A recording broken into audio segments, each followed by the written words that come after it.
Hare Krishna, dear devotees. So today is the day 11 of book reading Srimad Bhagavatam. So we'll start from Mangala Charan. Om Namo Bhagavate Vasudevaya. Om Namo Bhagavate Vasudevaya. Om Namo Bhagavate Vasudevaya.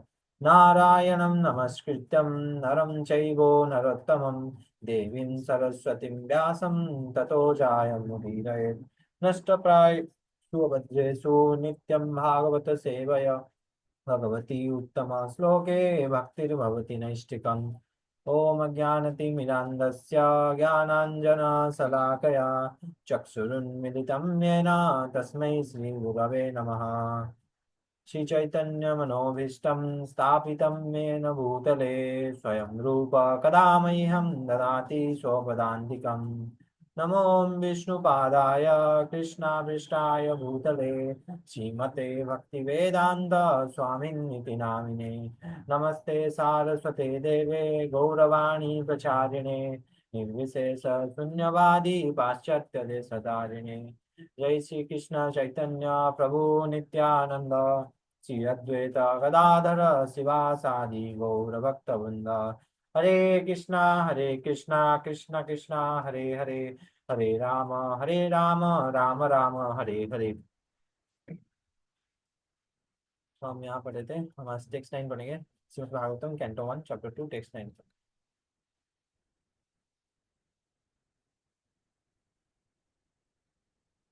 धर्मस्य य up अपवर्गस्य नर्थो अर्थार्थो प्रकल्पते नार्थस्य धर्मकान्तस्य कामो लाभाय हि स्मृतः। Synonyms: Dharmasya, occupational engagement. He, certainly. Vargasya, only ultimate liberation. No, not. Artha, and. Arthaya, for material gain. Upakalpate is meant for. Na, neither. Anarthaya, arthaya, for material gain. Dharma eka antasya, for one who is engaged in the ultimate occupational service. Kamaha, sense gratification. Labhaya, attention of, attainment of. He, exactly. Shmita is described by the great sages. Translation: all occupational engagements are certainly meant for ultimate liberation.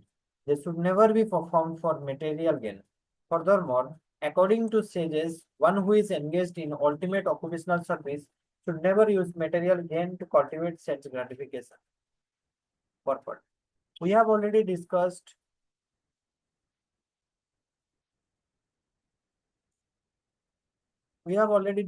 pure devotional service to the Lord is automatically followed by perfect knowledge and detachment from material existence. But there are others who consider that all kind of different occupational engagements, including those of religion, are meant for material gain.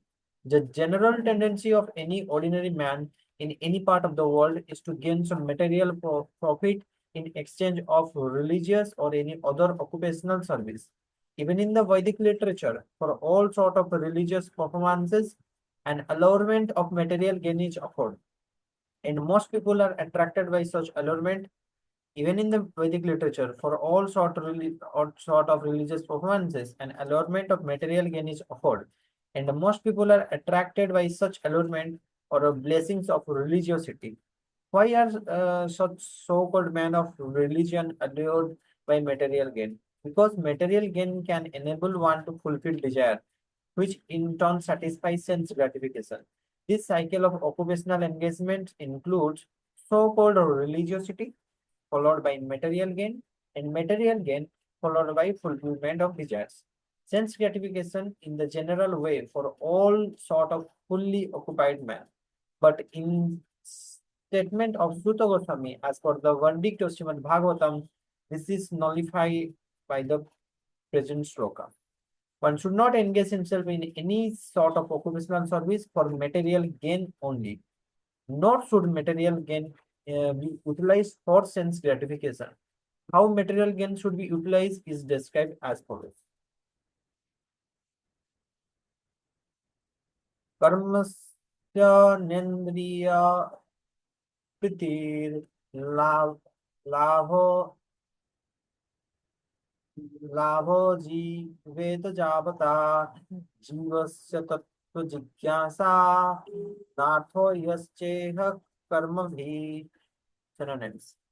Kamasya of desire, na, not indra, indriya, senses, priti, satisfaction, lava, gain, jiveta, self preservation, yavata, so much so, jivasya of the living being, tattva, the absolute truth, jigyasa, inquiries, no, not, artha, end, yacha iha, whatsoever else, karma bhi, by occupational activities.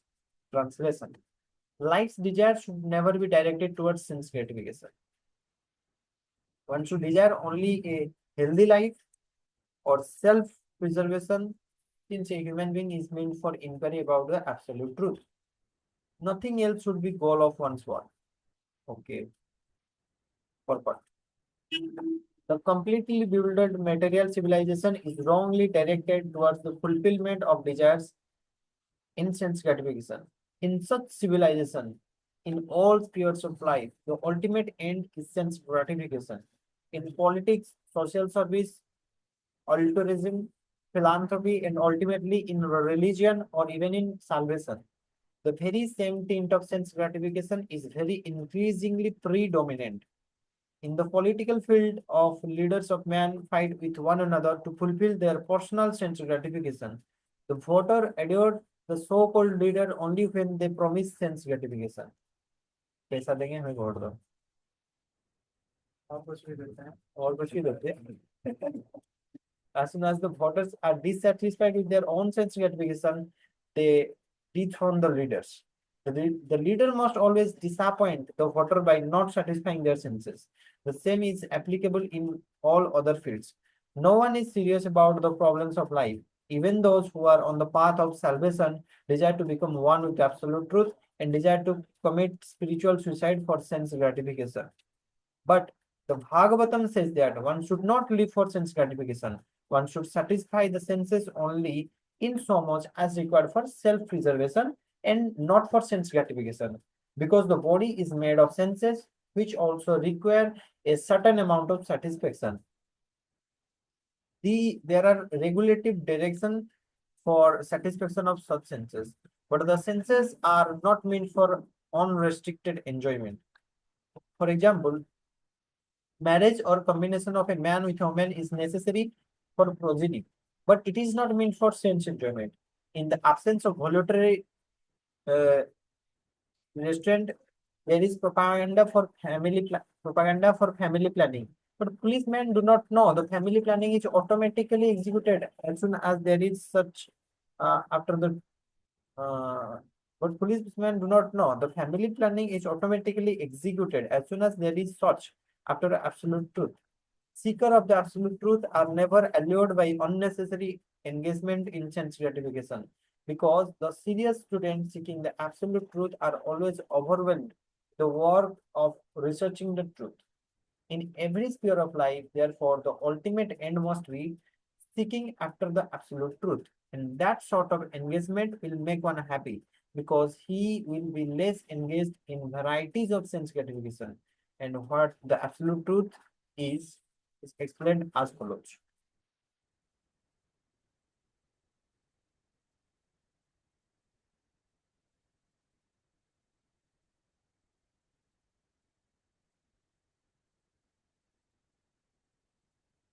वदन्ति तत्त्वविद् तत्त्वं यज्ञानम् अद्वयम् ब्रह्मेति परमात्मेति भगवान इति सब शब्दते ब्रह्मेति परमात्मेति भगवान इति वदन्ति they say that tattvavidah the learned souls tattvam the absolute truth yat which jnanam knowledge of advayam non-dual. Brahma iti, known as Brahma. Paramatma iti, known as Paramatma. Bhagavan iti, known as Bhagavan. Sabhyate is so sounded. Translation. Learned transcendentalist who knows the absolute truth call his non-dual substance Brahma, Paramatma, or Bhagavan. Purport. The absolute truth is both subject and object. There is no qualitative difference there. Therefore, Brahma, Paramatma, and Bhagavan are qualitatively one and same. The same substance is realized as impersonal Brahma by students of Upanishad, as localized Paramatma by Hiranya Garbhas or the yogis, and as Bhagavan by devotees. In other words, Bhagavan or the personality of Goddess is the last word of absolute truth. Paramatma is the partial representation of the personality of Godhead, and impersonal Brahma is the glowing effulgence of the personality of Godhead. As the sun rays are to the sun god, less intelligent student of either of the above schools sometimes argue in favor of their own respective realization. But those who are perfect seers of the absolute truth know well that the absolute three features of the one absolute truth are different perspective view seen from different angle of vision. Okay. As it is explained in the first sloka of the first chapter of Bhagavatam, the supreme truth is self-sufficient, cognizant, and free from illusion of relativity. In the relative world, the knower is different from the known, but in the absolute truth, both the knower and the known are one and the same thing.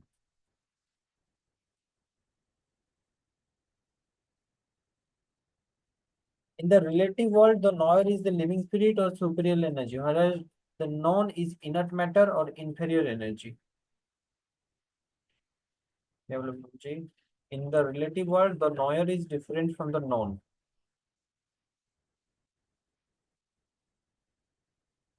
But in the absolute truth, both knower and the known are on the same thing. In the relative world, the knower is the living spirit or superior energy, whereas the known is inert matter or inferior energy.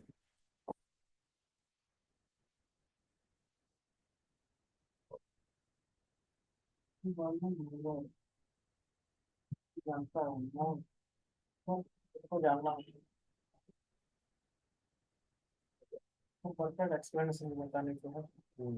Therefore, there is a duality of inferior and superior energy, whereas the absolute realm, both the knower and the known are of the same superior energy. There are three kinds of energies of the supreme energetic. There is no difference between energy and energetic, but there is a difference of quality of energies. The absolute realm and the living entities are of the same superior energy. The absolute realm and the living entities are of the same superior energy, but the material world is inferior energy.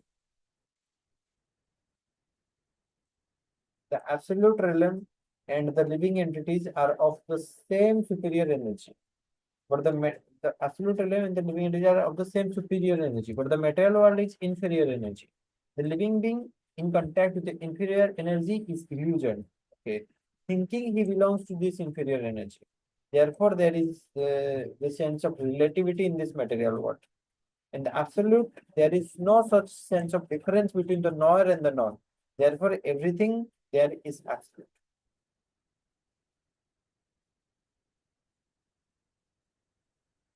Okay.